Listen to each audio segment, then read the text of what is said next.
আজকে করব কদবেল মাখা। সেটা কিন্তু আমি করব না, করবে কিন্তু আমার মা, দেখতেই পাচ্ছ।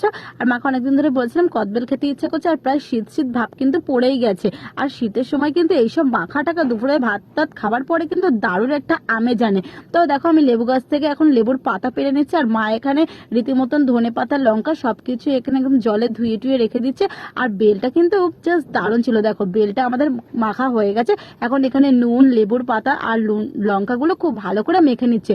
তারপরে কুচি কুচি করে ওর উপরে ধনেপাতা দিয়ে দিয়েছে, তার উপরে দিয়েছিলাম একটু সর্ষের তেল, তারপরে জলজিরা, কাসন্দি, আর যা টেস্ট হয়েছিল। আর উপরে দুদানা চিনি ছড়িয়ে দিয়েছিলাম, মানে স্বাদে অপূর্ব। আমার দেখো জিভে জল চলে আসছে ভিডিওটা এডিট করতে করতে, যা খেতে দারুণ হয়েছিল না। তারপরে আমি একটুখানি ডেকোরেশন করে দিলাম। তোমরা কারা কারা কদবেল মাখা খেতে ভালোবাসো সেটা কিন্তু আমাকে অবশ্যই কমেন্ট বক্সে কমেন্ট করে জানিও। আর আমি তো খেতে দারুণ ভালোবাসি, আর আমার ঠাম্মার আমার মায়ের মুখের রিয়াকশন দেখে বুঝতেই পারছো যে কদবেল মাখাটা কতটা টেস্টি খেতে হয়েছে।